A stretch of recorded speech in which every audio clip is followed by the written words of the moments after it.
ग्रामी बस पहाड़ी इलाके से गुजर रही। अचानक बिजली चमकी, बस के करीब आई और वापस चली गई। बस आगे बढ़ती रही। आध घंटे बाद बिजली दोबारा आई, बस के पिछले हिस्से की तरफ लपकी, लेकिन वापस चली गई। बस आगे बढ़ती रही। बिजली एक बार फिर आई और वो इस बार दाईं साइड पर हमला आवर हुई, लेकिन तीसरी बार भी वापस लौट गई। ड्राइवर समझदार था, उसने गाड़ी रोकी और ऊंची आवाज में बोला, भाइयों, बस में कोई गुनाहगार सवार है, ये बिजली उसे तलाश कर रही है। हमने अगर उसे न उतारा तो हम सब मारे जाएंगे। बस में सरासीमगी फैल गई और तमाम मुसाफिर एक दूसरे को शक की नजरों से देखने लगे।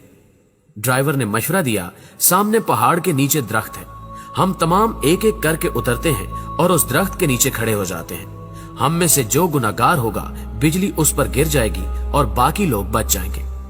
ये तजवीज काबिल अमल थी। तमाम मुसाफिरों ने इत्तेफाक किया। ड्राइवर सबसे पहले उतरा और दौड़कर दरख्त के नीचे खड़ा हो गया। बिजली आसमान पर चमकती रही, लेकिन वो ड्राइवर की तरफ नहीं आई। वो बस में वापस चला गया। दूसरा मुसाफिर उतरा और दरख्त के नीचे खड़ा हो गया। बिजली ने उसकी तरफ भी तवज्जो नहीं दी। तीसरा मुसाफिर भी साफ बच गया। यूं मुसाफिर आते रहे, दरख्त के नीचे खड़े होते रहे और वापस जाते रहे, यहां तक कि सिर्फ एक मुसाफिर बच गया। ये गंदा मजहूल सा मुसाफिर था। कंडक्टर ने उसे तरस खाकर बस में सवार कर लिया था। मुसाफिरों ने उसे बुरा भला कहना शुरू कर दिया।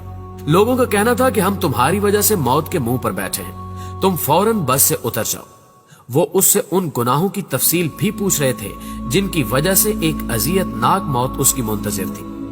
वो मुसाफिर उतरने के लिए तैयार नहीं था, लेकिन लोग उसे हर कीमत पर बस से उतारना चाहते थे। मुसाफिरों ने पहले उसे बुरा भला कहकर उतरने का हुक्म दिया, फिर उसे प्यार से समझाया और आखिर में घसीट कर उतारने लगे। वो कभी किसी सीट की पुष्ट पकड़ लेता था, कभी किसी राड के साथ लिपट जाता और कभी दरवाजे को जप्फा मार लेता, लेकिन लोग बाज ना आए। उन्होंने उसे जबरदस्ती घसीट कर उतार दिया। ड्राइवर ने बस चला दी। बस जो ही गुनाहगार से चंद मीटर आगे गई, धाड़ की आवाज आई, बिजली बस पर गिरी और तमाम मुसाफिर चंद लम्हों में जलकर भस्म हो गए। वो गुनहगार मुसाफिर 2 घंटों से मुसाफिरों की जान बचा रहा था। नाज़रीन ग्रामी, मुझे किसी साहब ने एक दिलचस्प वाकया सुनाया। वो तुर्की के रास्ते यूनान जाना चाहते थे। एजेंट उन्हें तुर्की ले गया। ये अजमेर शहर से दूसरे लोगों के साथ बर्फबारी का इंतजार करने लगे। सर्दियां यूरोप में दाखिले का बेहतरीन वक्त होता था। बर्फ की वजह से सिक्योरिटी एहलकार मोर्चों में दुबक जाते थे। बॉर्डर पर गश्त रुक जाता था और एजेंट लोगों को कश्तियों में सवार करते थे और उन्हें यूनान के किसी साहिल पर उतार देते थे। ये एजेंटों की आम प्रैक्टिस थी। उन साहब ने बताया कि हम तुर्की में एजेंट के डेरे पर पड़े थे। हमारे साथ गुजरांवाला का एक गंदा सा लड़का था। वो नहाता भी नहीं था और दांत भी साफ नहीं करता था। उससे खौफनाक बू आती थी। तमाम लोग उससे परहेज करते थे। हम लोग दिसंबर में कश्ती में सवार हुए। हम में से कोई शख्स उस लड़के को साथ नहीं ले जाना चाहता था। हमने उसे रोकने की कोशिश की, लेकिन वो रोना शुरू हो गया। एजेंट के पास वक्त कम था, चुनांचे उसने उसे ठुड्डा मारकर कश्ती में फेंक दिया। कश्ती जब यूनान की हदूद में दाखिल हुई तो कोस्ट गार्ड एक्टिव थे। यूनान को शायद हमारी कश्ती की मुखबरी हो गई थी। एजेंट ने मुख्तलिफ रास्तों से यूनान में दाखिल होने की कोशिश की, मगर हर रास्ते पर कोस्ट गार्ड थे। इस दौरान उस लड़के की तबीयत खराब हो गई। वो उल्टियां करने लगा। हमने एजेंट से एहतजाज शुरू कर दिया। एजेंट टेंशन में था, उसे गुस्सा आ गया। उसने 2 लड़कों की मदद ली और उसे उठाकर यख पानी में फेंक दिया। वो बेचारा डुबकियां खाने लगा।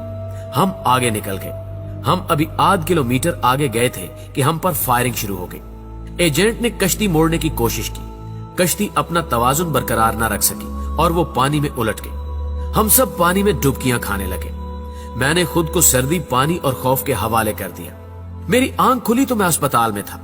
मुझे अमले ने बताया कि कश्ती में सवार तमाम लोग मर चुके हैं, सिर्फ 2 लोग बचे हैं। मैंने दूसरे शख्स के बारे में पूछा। डॉक्टर ने मेरे बेड का पर्दा हटा दिया। दूसरे बेड पर वही लड़का लेटा था जिसे हमने अपने हाथों से समंदर में फेंका था।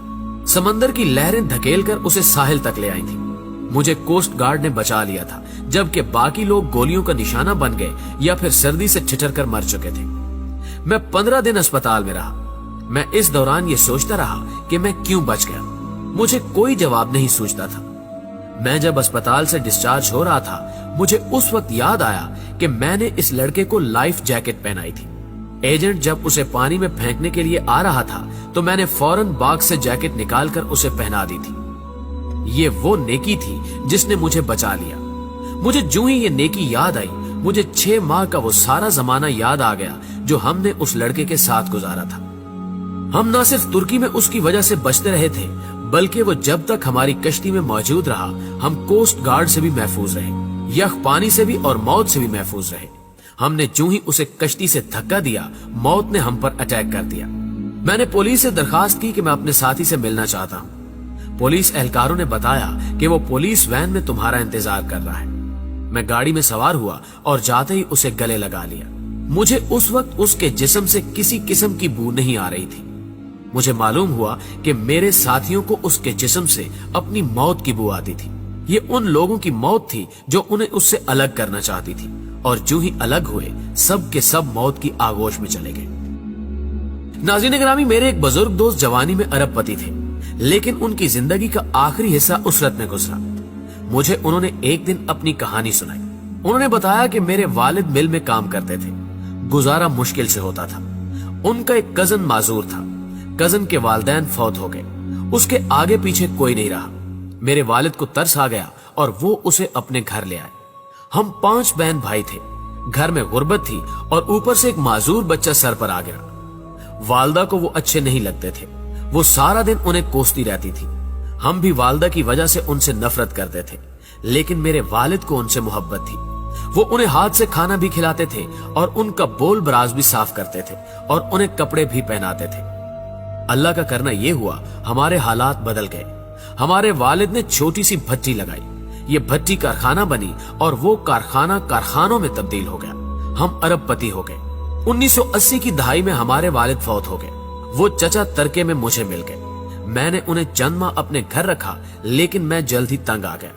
मैंने उन्हें पागल खाने में दाखिल करा दिया और वो पागल खाने में रहकर इंतकाल कर गए। बस उनके इंतकाल की देर थी कि हमारा पूरा खानदान अर्श से फर्श पर आ गया। हमारी फैक्ट्रियां, हमारे घर और हमारी गाड़ियां, हर चीज नीलाम हो गई। हम रोटी के नवालों तक को तरसने लगे। हमें उस वक्त मालूम हुआ कि हमारे माजूर चचा हमारे रिज्क की जमानत थे। हम उनकी वजह से मोहल्लों में जिंदगी गुजार रहे थे। वो गए तो हमारी जमानत भी खत्म हो गई। हमारे महल हमसे रुखसत हो गए और हम सड़क पर आ गए। प्यारे दोस्तों, ये तीनों वाकयात आपके लिए हैं। हम नहीं जानते कि हम किन लोगों की वजह से जिंदा हैं, हम किन की वजह से कामयाब हैं और हम किन की बदौलत मोहल्लों में जिंदगी गुजार रहे हैं। हम ये भी नहीं जानते कि हम किसको बस से उतारेंगे, हम किसको कश्ती से बाहर फेंकेंगे और हम किसके खाने की प्लेट उठाएंगे, और वो शख्स हमारा रिस्क, हमारी कामयाबी और हमारी जिंदगी साथ ले जाएगा। हम हरगिज नहीं जानते, लिहाजा हम जब तक उस शख्स को पहचान नहीं लेते, हमें उस वक्त तक किसी को बस, कश्ती और घर से निकालने का रिस्क नहीं लेना चाहिए, क्योंकि हो सकता है हमारे पास जो कुछ हो वो सब कुछ उस शख्स का हो, और अगर वो चला गया तो सब कुछ चला जाए, हम न रहे, मट्टी का ढेर बन जाए।